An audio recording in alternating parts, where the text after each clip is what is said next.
We return to the wasteland, 1981 to be exact, a sequel to what was the most profitable movie ever made, a film that held the Guinness World Record for the highest box office to budget ratio for 20 years. Mad Max 2.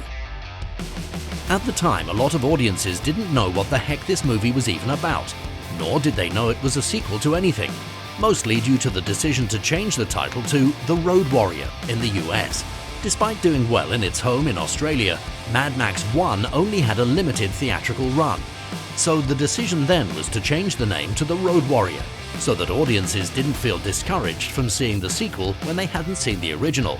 And it worked. In an ironic twist, the home video version of the original was then marketed as the thrilling predecessor to The Road Warrior, inspired by films like Ben-Hur, Lawrence of Arabia, Shane, A Boy and His Dog, French comic anthology Metal Hurlant, and Joseph Campbell's book about mythological archetypes, A Hero with a Thousand Faces, which was recommended to him by George Lucas fresh after the success of Star Wars. This epic sequel is set 3 years after the first film.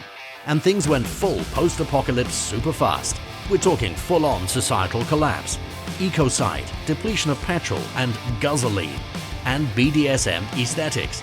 It was by chance that costume designer Norma Morrisseau lived very close to a BDSM shop, and that's why all these characters look as distinct and freaky as they do. The story was thought up by Miller and Terry Hayes during their extended walks in Hastings, Victoria, where they encountered a small petrochemical plant and asked, what if this was the last compound on Earth? Who would live there? It was also inspired by Hayes, who did a War of the Worlds type radio broadcast about a war in the Middle East concerning oil.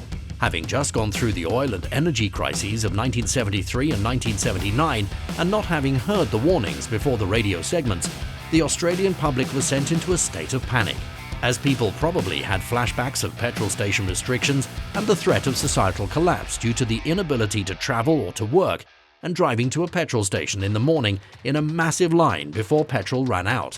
George Miller mentioned that during these massive queues to get gasoline, it took 10 days during the crisis until someone took out a gun and fired it into the air to ward off others who wanted the petrol. Police were called on scene to the petrol station in the middle of Melbourne. If it took 10 days for someone to resort to firing a gun, where would things go in 10 years? If there was going to be an apocalypse, this is the most plausible way that it would happen.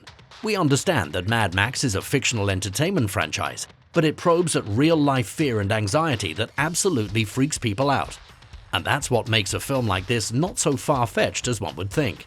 It's a story that's deeply concerned about how different countries react and treat each other during conflicts and war. And it's deeply concerned about how finite our resources truly are, and how much we've built our societies around them. When they're nearly gone, what do? Heavy stuff, but important to know. Now, let's talk about the characters. Max, despite his quietness, is a man with a plan and backup plans. In order to survive in the wasteland, one must be resourceful and calculated among the chaos of the world around them. He doesn't trust very easily, nor should he in this situation, but we see through his words and actions that he does care about those who need help. After all, he's a man of justice who's conscious of his journey to find meaning after having lost everyone he loves. At least there's his beloved dog companion, Dog, the dog, until Max loses him too. It's no wonder Max doesn't want to get attached to anyone. He's a deeply damaged human being with trauma that most of us can't even imagine. He fits into the legendary archetype of the lone wandering warrior. In some cultures, this could be a cowboy, samurai, Viking, you name it. It's a character that has worked since the start of human storytelling. It's what makes him so compelling to audiences and works so well as an anti-hero. In the world of Mad Max, the less we know about the other characters in this series, the better. Other enigmas include Wes, the second in command of the antagonistic gang of marauders, who was a character that actor Vernon Wells had trouble embodying until the moment he saw himself in front of a mirror in full makeup and costume. A ferocious, brutal man of action with a mysterious fatherly or homoerotic bond with the Golden Youth, who was a motorcycle passenger woman gender-swapped to a man and played by Jerry O'Sullivan, who was just a courier delivering a package outside of the production office that Miller and Terry Hayes were at. Lord Humongous, a well-spoken negotiator and giant mountain of muscle wearing a freaky hockey mask pre-Jason with burn injuries and no ears, portrayed by Shell Nielsen. We don't actually know much about him besides that, and his original backstory was supposed to be Goose in the first film, or an ex-military guy. Arguably a misstep and weakest character of them all despite those muscles. But you can't deny how immediately intimidating and iconic he looks. The Gyro Captain is a scavenger who loves his snakes enough to sacrifice them during road combat and to eat them. That's kind of messed up. And he also loves lingerie.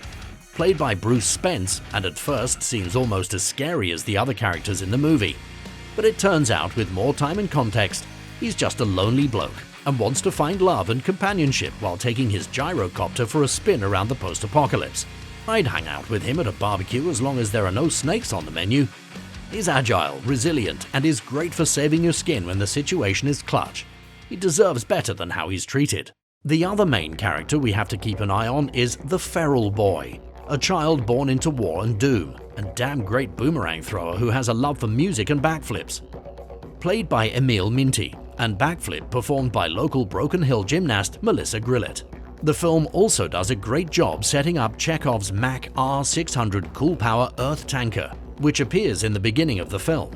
At first we thought Max was just going to use it for fuel and that's it, but 40 minutes later it makes a somewhat surprising return. After sneaking past the Marauders' camp with some gasoline, he loots a shotgun shell from a corpse and gyrocopters back to the location at the beginning of the film and starts the engine of the truck and hands the keys over to GC to undo his handcuffs and basically leaves his partner for dead. I feel bad for this guy. GC won't be far behind though, as things start to get dicey.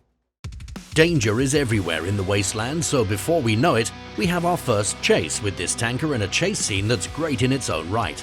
Upon seeing Max passing through, the Marauders' encampment are on high alert. Well, most of them. Patrolling bad cops are on hot pursuit. Max makes this cop dude immediately regret it as he swerves into the encampments, crushing his buddy who was working under this car the whole time.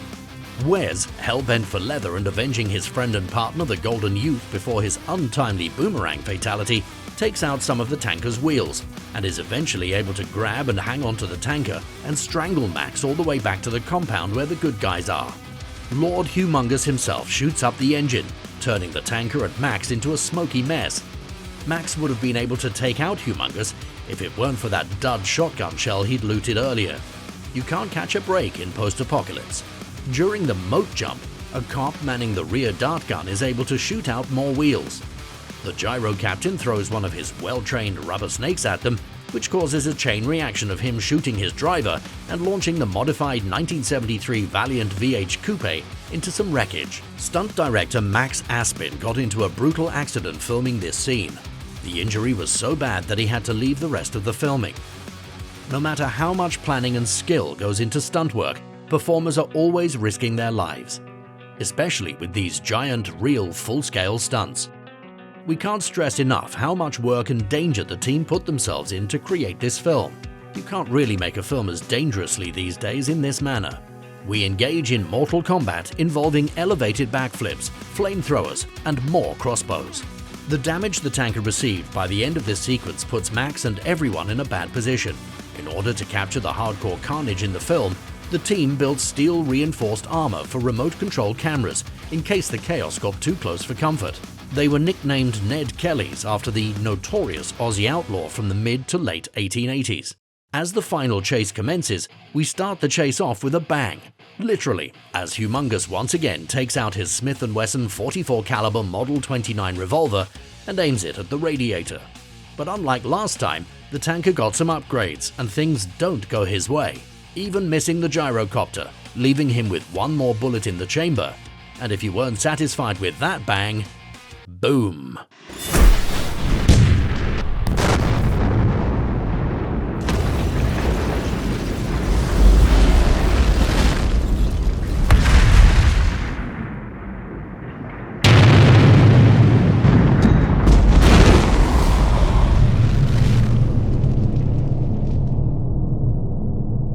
The main compound where the Northern Tribe settlers have built their commune was the most expensive movie set that was made in Australia at the time, and was designed by Byron Kennedy, who co-created the franchise with George Miller.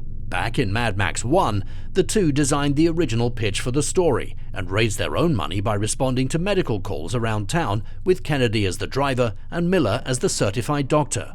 According to art director Grace Walker, since polypipe and the plastic that would typically be used to build props and film sets were too expensive, the materials they used to build the compound were real pipes and material from mines in Broken Hill that were closing down. Broken Hill was the first big mining town of Australia, and they even have a Mad Max 2 museum. We're treated to the biggest on-screen explosion in Aussie film history at the time. It was so big, in fact, that the special effects team had to enlist the help of the Australian Army to supply the explosives, and airline and mine workers had to be notified. It's brutal, the way the home of these survivors are intentionally obliterated right in front of their eyes. Damn. Stay tuned for the second installment where we break down the climactic signature chase, a scene so insane that you'll have trouble believing it even after watching it. We'll see you there.